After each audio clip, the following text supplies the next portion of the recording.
Sir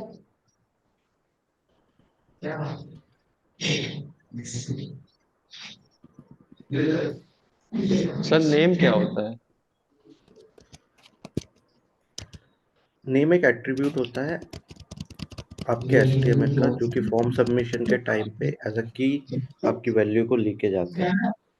जब हम Jason पढ़ेंगे तब हम नेम सीखेंगे कि कैसे नेम वर्क करता है। Okay sir.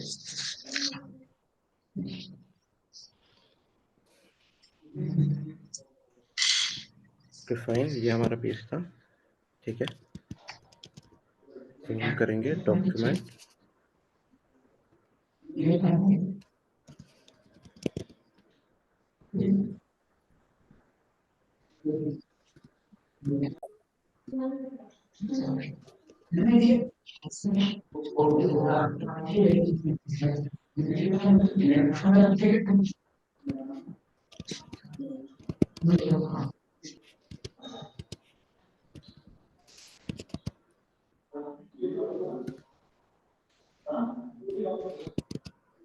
तो यहाँ पे हमने क्या किया है, सारे एलिमेंट्स को गेट कर लिया है, किससे, क्लास नेम से।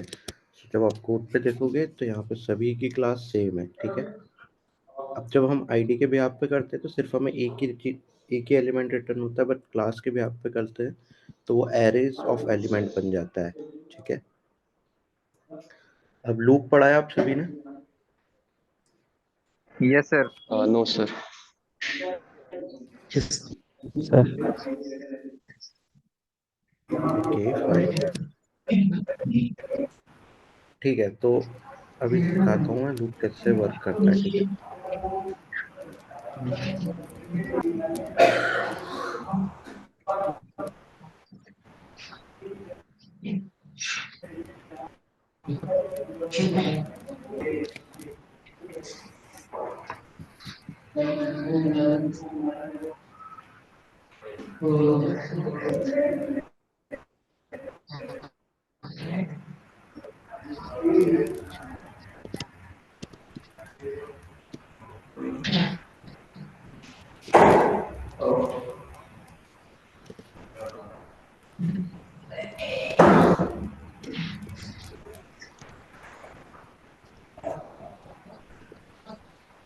अगर हमें इस एलिमेंट की लेंथ चाहिए तो हम कैसे फाइंड कर सकते हैं?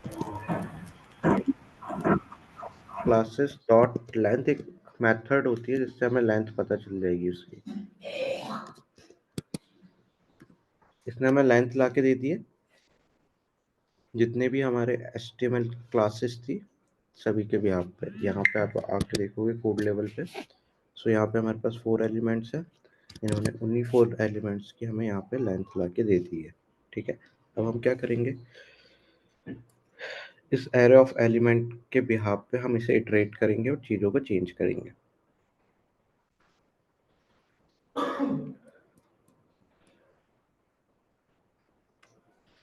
अब लूप हम क्यों यूज़ करते हैं? जब भी हमारे पास n नंबर ऑफ एलिमेंट्स या वैल्यू होती है, उनको पर्टिकुलर टाइम पे इटरेट करने के लिए हम लूप का यूज़ करते हैं। ठीक है, अगर आप यहाँ पे क्लासेस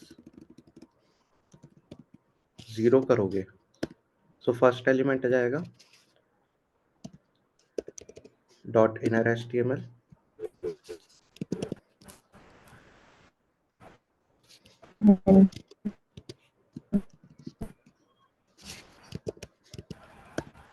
यहाँ पे फर्स्ट वाले एलिमेंट का चेंज हो गया। ठीक है, वाव हो गया ये। अब हम चाहते हैं, हमारे पास टास्क क्या है कि अगर हम बटन पे क्लिक करें या फिर कोई भी एलिमेंट को गैदर करें तो सारा जो कंटेंट है वो एक ही बार में हमारा चेंज होना चाहिए। ठीक है, तो उस टास्क को पूरा करने के लिए हमें क्या लगेगा, हमारे पास दो ऑप्शन है। या तो हम एक एक करके उसकी आईडी डालें, क्लासेस जैसे हमने 0 एलिमेंट की है तो 0 वाओ। ठीक है, अगर हमें सेकंड वाले एलिमेंट की करनी है कंटेंट को चेंज, तो हम उसकी आईडी देंगे 1। ठीक है, यहाँ पे थैंक्स दे देते हैं। सो ये फर्स्ट वाले एलिमेंट की हो गई। ठीक है,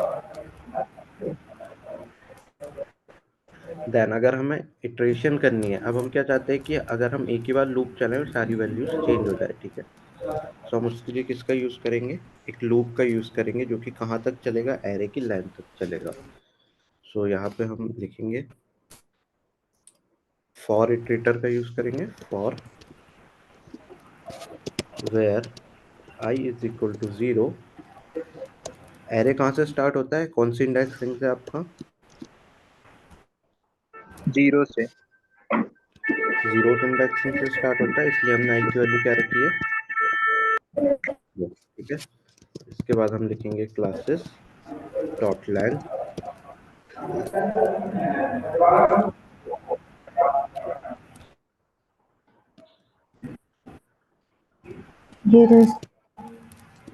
अब हमने क्लासेस डॉट लेंथ आई स्मॉल क्यों लिखा है,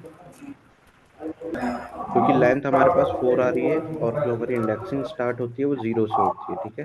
तो 0 1 2 3, यहाँ पे फोर्थ एलिमेंट कवर हो रहा है इसलिए हमने स्मॉल लिखा है, ठीक है। अगर हम इक्वल टू लिखेंगे तो फोर टाइम्स चलेगा। सो यहाँ पे हम क्या करेंगे, आई की वैल्यू को इंक्रीमेंट करेंगे every time, i plus plus bracket close braces, ठीक है। अब हमें क्या करना है, जैसे हमने 0 निकाला है 1 निकाला है, ठीक है। अगर हमें सभी की वैल्यू चाहिए तो हम क्या करेंगे, क्लासेस आई की वैल्यू एवरी टाइम क्या होगी, इटरेट होगी इनर HTML,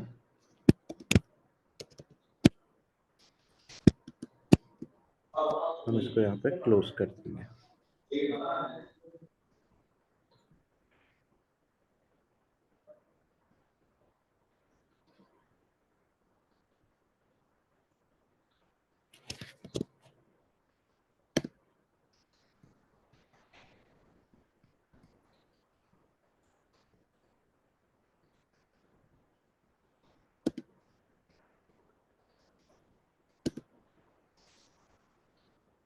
तो यहाँ पे हमारे पास क्या है, सबसे लास्ट वाले एलिमेंट को इसने प्रिंट कर दिया, ठीक है।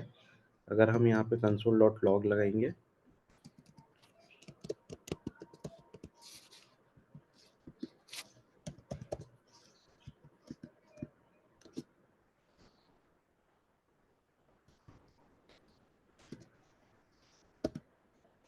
देन प्रिंट करेंगे तो यहाँ पे हमारे पास चारों एलिमेंट हमें मिल रहे हैं, ठीक है। Hello JavaScript, good morning, pro skill and thanks, चारों एलिमेंट का हमें कंटेंट मिल गया। यहाँ तक कोई डाउट है किसी को, कैसे मिला है ये,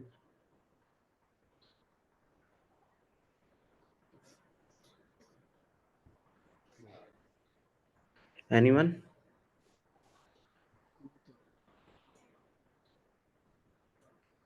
अमन, प्राशु, पूनम, रवनीश, तनिष, किशन, नो सर। कोई डाउट है यहाँ तक, नो सर। कैसे गेट किया है वैल्यू? ओके, सो जो वैल्यू हम 1 बाय 1 करके गेट कर रहे थे, हर एक वैल्यू के लिए एक लाइन लिख रहे थे, सो उसके भी यहाँ पे हमने किसका यूज किया है, टाइम शेविंग के लिए एक लूप का यूज किया है, ठीक है। जो कि एवरी टाइम इटरेट होगा किसी आईडी पे और वो हमें वैल्यू ला के देगा, ठीक है। सो अगर हमें इसका कंटेंट चेंज करना है,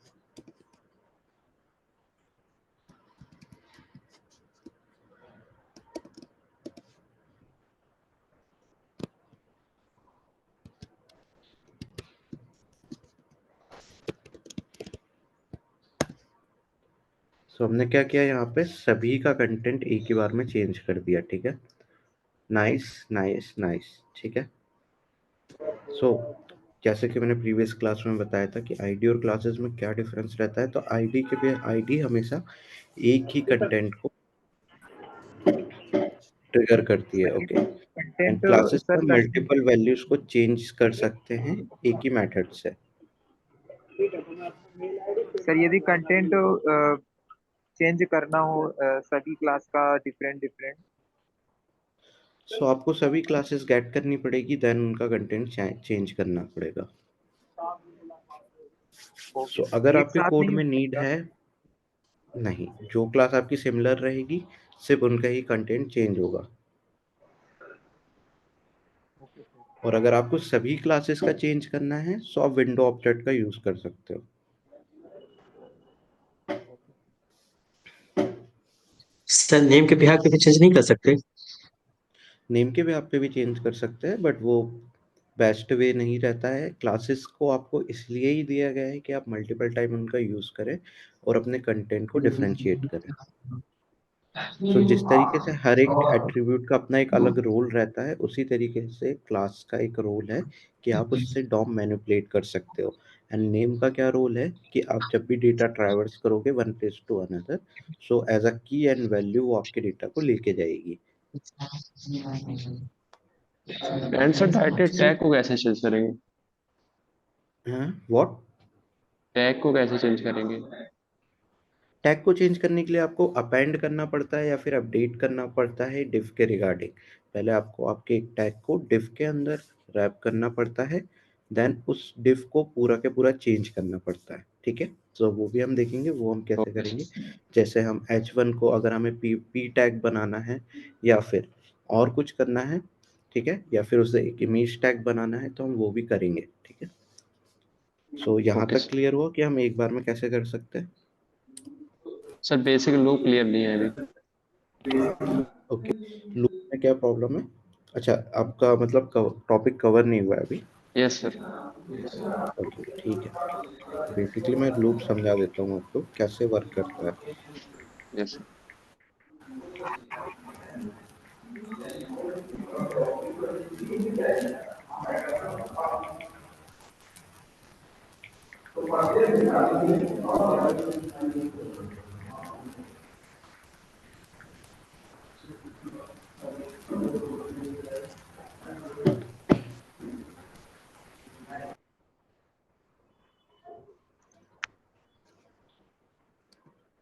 सर इसे VS कोड पे भी कर सकते हैं ना? हाँ, कल से हम VS कोड पे स्टार्ट करेंगे। Okay sir okay. तीनों चीजें देखेंगे कि इनलाइन CSS कैसे वर्क करती है, एक्सटर्नल CSS कैसे वर्क करती है, और पेज वाली CSS कैसे वर्क करती है। CSS बोल रहा हूँ, sorry, JavaScript, pardon okay me. Sir no problem. So अब हम यहाँ पे CSS चेंज करते हैं। इसके स्टाइल डॉट कलर, कलर को हम कर देते हैं अभी के लिए ब्लू या रेड।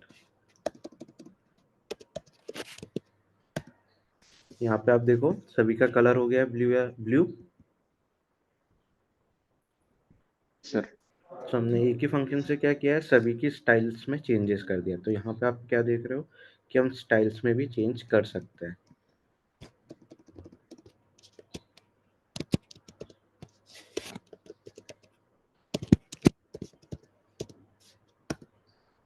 बैकग्राउंड कलर भी हो गया हमारा ब्लू। फिर से अगर हमें इसको चेंज करना है तो हम इसको फिर से चेंज कर सकते हैं, रेड कर देते हैं। ये हो गया हमारा सभी का बैकग्राउंड कलर रेड।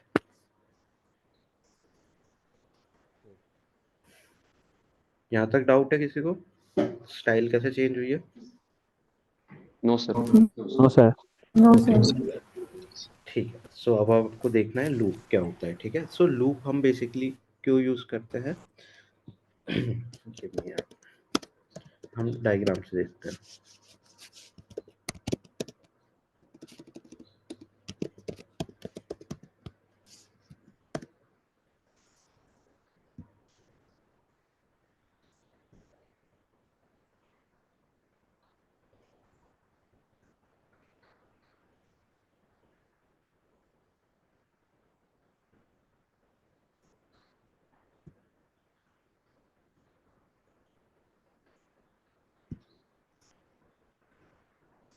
ओके, सो ये बेसिकली हमारी एक फॉर लूप का फ्लो चार्ट है। ठीक है, सो फ्लो चार्ट से समझते हैं। सो ये हमारा फॉर लूप है।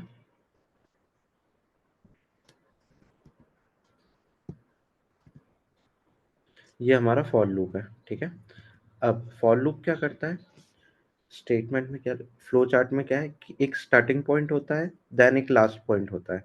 ठीक है, अगर आपकी कंडीशन जो भी स्टेटमेंट है वो क्या होती है, फुलफिल नहीं हो पाती है या फिर फेल होती है आपकी कंडीशन या स्टेटमेंट, तो वो लूप के क्या कर देता है, आपको बाहर कर देता है जैसे ही आपका नो होता है, ठीक है। अदरवाइज वो क्या करेगा, उस वैल्यू को इटरेट करता रहेगा। सो जब हम फॉर लूप पे जाएंगे हमारे, सो हमारा स्टार्टिंग पॉइंट क्या है, where i is equal to 0, जहाँ पे हमने एक वैल्यू असाइन की है वेयर टाइप से, जिसकी वैल्यू क्या है 0। अब हमने 0 क्यों ले रखा है, क्योंकि एरे हमेशा 0 से स्टार्ट होता है, ठीक है। अब जो हमारी स्टेटमेंट है वो क्या है यहाँ पे, ये जो हमारी स्टेटमेंट है वो क्या है, सो स्टेटमेंट हमारी यहाँ पे मिडिल में आई हुई है, जो कि एक कंडीशन है कि i is less than class dot length. Okay, so यहाँ पे मैं इसको हटाता हूँ।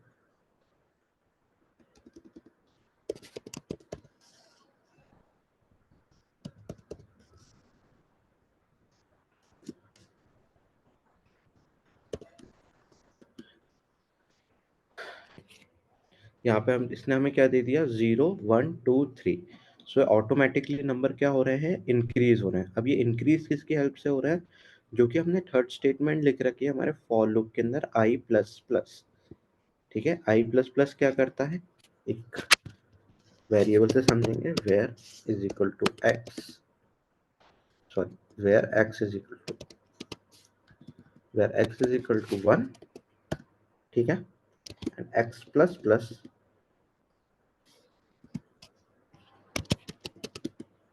जेड। सो यहाँ पे आपने क्या देखा कि पहले हमारी x की वैल्यू क्या थी, 1 थी। जैसे ही हमने x प्लस प्लस ऑपरेंड का यूज किया तो यहाँ पे हमारी वैल्यू क्या हो गई, 2 हो गई, ठीक है। अगर हम फिर से करेंगे x प्लस प्लस तो यहाँ पे हमारी वैल्यू कितनी हो रही है, 3 हो रही है।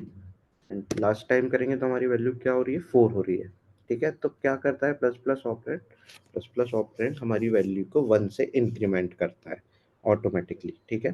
सो यहाँ पे हमने जो 3 स्टेटमेंट लिखी है, जो फर्स्ट स्टेटमेंट है वो इनिशियलाइज है, ठीक है, एक वैल्यू हमें इनिशियलाइज करनी पड़ती है। जो सेकंड स्टेटमेंट रहती है वो हमारी कंडीशन चेक स्टेटमेंट होती है। Condition check in the sense आपको कोई भी कंडीशन देनी होती है यहाँ पे, जो कि सेटिस्फाई होगी तभी हमारा लूप आगे बढ़ेगा और आई की वैल्यू को इंक्रीज करेगा, अदरवाइज वहीं पे स्टॉप हो जाएगा और वो बाहर निकल जाएगा एंड की तरफ, ठीक है। स्टार्टिंग पॉइंट, ठीक है, देन के बाद हमारा कंडीशन स्टेटमेंट पॉइंट, देन फिर हमारा क्या आता है, इंक्रीमेंट पॉइंट, ठीक है। सो हमने ये तीनों चीज़ें देखी। यहाँ पे जो ब्रैकेट के अंदर लिखा है कि फर्स्ट हमें एक वैल्यू इनिशियलाइज करनी है, सेकंड हमें एक कंडीशन लगानी है। अगर हम कंडीशन नहीं लगाएंगे यहाँ पे या फिर कुछ गलत कंडीशन लगाएंगे तो हमारा इन्फिनाइट टाइम हमारा लूप एग्जीक्यूट होगा और वो कभी बंद ही नहीं होगा, ठीक है। सो दैट्स वाई हम यहाँ पे कंडीशन लगाते हैं, ओके। एंड ये हमारी वैल्यू को इंक्रीमेंट करने के लिए है। तो इस तरीके से हमारा इटरेशन वर्क करता है, या फिर कोई भी लूप बेसिक से बेसिक वो इसी तरीके से यहाँ पे हमारा वर्क करता है। क्लियर है यहाँ पे? यस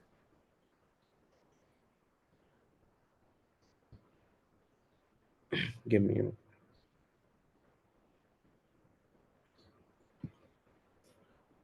ये इको डायग्राम से देखो तो और ज्यादा क्लियर होगा आपको। सो एक दूसरा डायग्राम है, ठीक है। जब आप यहाँ पे देखोगे तो एक स्टार्ट पॉइंट है, ठीक है, एक इनिशियलाइजेशन पॉइंट है। इनिशियलाइजेशन हमारे कोड के अंदर क्या है, ये for where i is equal to 0, ये हमारा क्या है, इनिशियलाइज पॉइंट है, क्योंकि हम एक वैल्यू इनिशियलाइज कर रहे हैं किसी वेरिएबल के अंदर, ओके। देन ये हमें क्या बता रहा है कि जो हमारा सेकंड पॉइंट है वो कंडीशन है। अब क्या हमारा सेकंड पॉइंट यहाँ पे कंडीशन है, तो यहाँ पे आप देखोगे तो यहाँ पे कंडीशन लगा रखी है हमने कि आई की वैल्यू क्लास की लेंथ से छोटी ही होनी चाहिए। अब ये कंडीशन हमें क्या रिटर्न करेगी, ट्रू और फॉल्स रिटर्न करेगी। जब भी ये कंडीशन सेटिस्फाई होगी तो ये हमें ट्रू रिटर्न करेगी, अदरवाइज ये हमें फॉल्स रिटर्न करेगी, ठीक है। सो हम उस ट्रू और फॉल्स बूलियन वैल्यू के बिहाफ पे हमारे लूप को कंट्रोल करेंगे। देन कंडीशन के बाद क्या आता है, कोड इनसाइड लूप। जो हमारा कोड लिखा है वो चलता है इसके बाद। अगर ये हमारी कंडीशन सेटिस्फाई हो रही है, i class dot length smaller than, ठीक है, सो ये किसके अंदर जाएगा, हमारे इस पार्ट के अंदर जाएगा जो कि हमने कोड लिख रखा है एग्जीक्यूट करने के लिए। सो इस पार्ट के अंदर गया कंसोल डॉट लॉग आई, उसने आई की वैल्यू प्रिंट करी, देन वो किसके पास आया, अगर हम फ्लो में देखें, ये रहा हमारा कोड इनसाइड द लूप, यही हमारा कोड था। देन ये क्या करता है, अपडेट काउंटर। अपडेट काउंटर क्या होता है, ये रहा हमारा आई प्लस प्लस जो कि है अपडेट काउंटर। ओके, जैसा अभी हमने देखा कि x के आगे हमने अगर प्लस प्लस लगाया तो ये हमारी वैल्यू को 1 से इंक्रीमेंट कर रहा है, मतलब अपडेट कर रहा है। ठीक है, तो यहाँ पे यही पार्ट ये एग्जीक्यूट कर रहा है आई प्लस प्लस। ठीक है, अब जब हम फिर से डायग्राम पे आएंगे, अपडेट काउंटर चला तो जीरो, आई की वैल्यू जीरो थी वो 1 हो गई। ठीक है, कंडीशन फिर से चेक होगी, क्या 1 4 से छोटा है, तो हाँ है। ठीक है, ट्रू हुआ, फिर इनसाइड द लूप गया, उसने एक लाइन प्रिंट की, देन फिर अपडेट काउंटर चला 2 के लिए, अब आई की वैल्यू हमारी 2 हो गई, क्या 2 4 से छोटा है, तो वो है।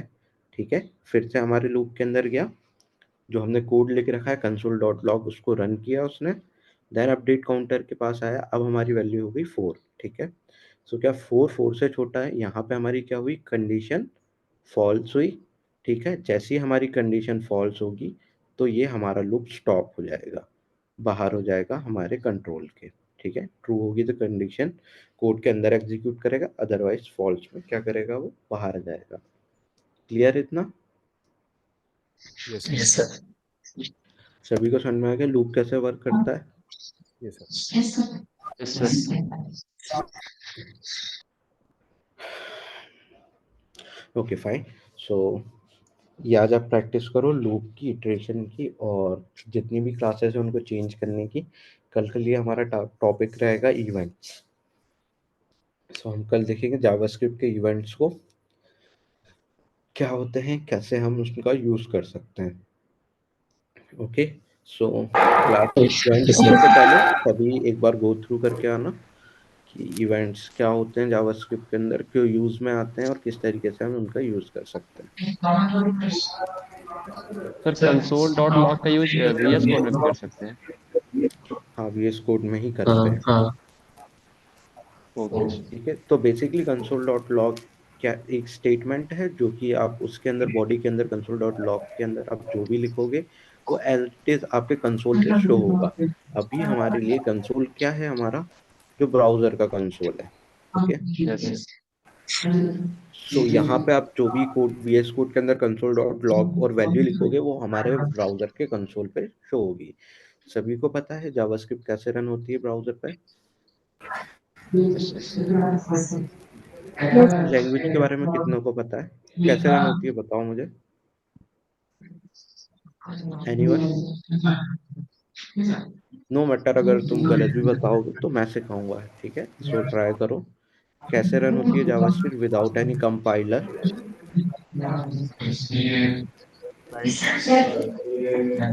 स्ट्रिक टाइप का सर JS में लिखती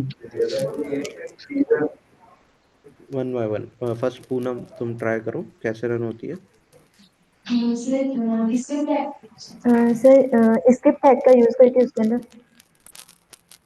नो, बेसिकली मेरा क्वेश्चन ये है कि सपोज अगर आप कोई भी लैंग्वेज के बारे में पढ़ते हो, ठीक है, पाइथन हो गई, जावा हो गई, रूबी हो गई, रेल्स हो गई, या XYZ PHP वगैरह कोई भी हो गई, ठीक है, सो वो इंटरैक्ट आपके कंप्यूटर से कैसे करती है? जब आप लिखते हो एक इंग्लिश में स्टेटमेंट कि प्रिंट दिस, या फिर आप जावास्क्रिप्ट में लेके चलते हो कंसोल डॉट लॉग दिस, या फिर फॉर लूप, या फिर वेयर, आप जिसका भी यूज करते हो, ठीक है, सो वो आपके कंप्यूटर को कैसे पता चलती है कि ये है, क्योंकि ये सारी हाई लेवल लैंग्वेज है। ठीक है, जब ये हाई लेवल लैंग्वेज आपके सिस्टम से मीट करती है तो ये बाइट कोड में कन्वर्ट होती है, देन वो बाइट कोड मशीन आपका समझता है एंड आपको रिजल्ट देता है। सभी को पता है कि बाइट अगर मशीन कौन सी लैंग्वेज समझता है, बाइनरी लैंग्वेज। सिर्फ बाइनरी लैंग्वेज समझता है, 010101। ठीक है, सो यस सर। उस हाई लेवल को बाइनरी लैंग्वेज में कन्वर्ट करने के लिए हमें एक कंपाइलर लगता है हर एक लैंग्वेज के रिगार्डिंग। ठीक है, जो कि उस हाई लेवल को हमारे बाइनरी लैंग्वेज में कन्वर्ट करता है एंड वो कंप्यूटर में जाके एग्जीक्यूट होती है, देन वो भी बाइनरी रिजल्ट ही देता है हमें। फिर वो बाइनरी रिजल्ट हमारा हाई लेवल लैंग्वेज में कन्वर्ट होता है, देन हमें आउटपुट मिलता है। सो ये बेसिकली Yes, एक छोटा सा सिनेरियो रहता है जिसके बिहाफ पे हम अलग अलग एग्जीक्यूशन करते हैं हमारी कोडिंग के ऊपर।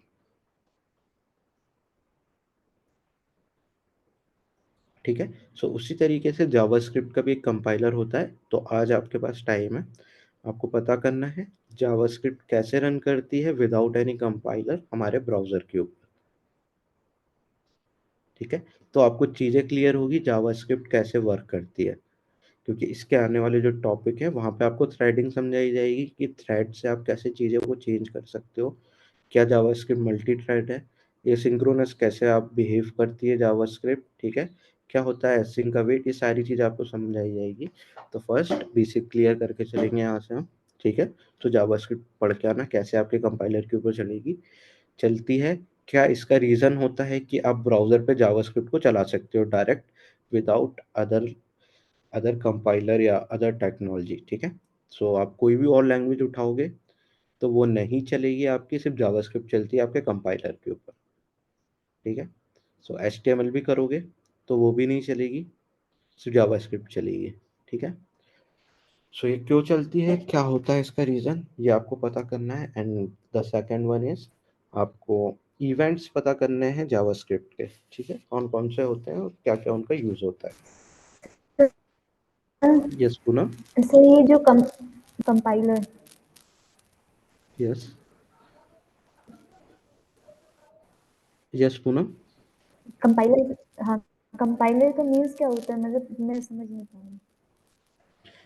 देखो, कंपाइलर का सीधा सा मीन्स होता है, एक एग्जांपल के थ्रू समझाता हूँ। सपोज अगर आप किसी और रीजन में गए हैं या फिर कंट्री में गए, ठीक है, आपको हिंदी इंग्लिश आती है, ठीक है, अब आप अगर चाइना विजिट करने गए हैं, ठीक है, सो चाइना जब आप विजिट करने गए हैं तो आपको एक ट्रांसलेटर लगेगा वहाँ पे अपनी लैंग्वेज उनको समझाने के लिए। यस ठीक है, सो जब ये फर्स्ट टाइम जब ये हमारे पास आया था कोडिंग का सिनेरियो कि आप कोड लेवल पे मशीन से इंटरेक्ट कर सकते हो, सो ये कहाँ से आया था, ये अमेरिकन स्टैंडर्ड्स की तरफ से आया था। ठीक है, सो क्या प्रॉब्लम फेस करता था पूरा वर्ल्ड कि अलग अलग कंट्रीज में अलग अलग लैंग्वेज डिफाइन होती है। सपोज अगर आप हिंदी में कोड लिखने लगे या उसका सिंटैक्स लिखने लगे तो कंपाइलर आपका सिंटैक्स नहीं समझ पाएगा। ठीक है, सो इसके लिए हम क्या बनाया है, लोगों ने एक कंपाइलर नाम की चीज़ बनाई है जिसको आप सीधा बेसिक सा नॉर्मल लैंग्वेज में ट्रांसलेटर समझ सकते हो। ठीक है, जो कि आपकी लैंग्वेज को कन्वर्ट करता है मशीन की लैंग्वेज में। जो आपको एग्जांपल दिया था, सपोज अगर आप हो इंडियन पर्सन और जो आप विजिट कर रहे हो कंट्री वो है चाइना, ठीक है, और जो आपकी मशीन है वो सिर्फ चाइनीज समझती है। ठीक है, सो आपको क्या लगेगा, एक ट्रांसलेटर लगेगा जो आपकी लैंग्वेज को कन्वर्ट करेगा उस चाइनीज लैंग्वेज में। देन जो चाइनीज लैंग्वेज आपको रिजल्ट वहाँ से एग्जीक्यूट करके देगी, तो क्या आप चाइनीज में समझ पाओगे, तो वो भी नहीं कर सकते, फिर आपको फिर से एक ट्रांसलेटर लगेगा जो आपके लैंग्वेज में कन्वर्ट करके रिजल्ट को देगा। ठीक है, so machine basically 0101 binary codes पे काम करती है। ठीक है, अब जब आप बाइनरी कोड्स लिखने जाओगे तो ये आपके लिए बहुत ज़्यादा डिफिकल्ट हो जाएगा कि आप 010101 हर एक लाइन के लिए लिखो। तो इसी के लिए हमें लैंग्वेजेस मिली हैं अलग अलग। बेसिकली लैंग्वेज क्या करती है, लैंग्वेज अपना एक कंपाइलर क्रिएट करती है, वो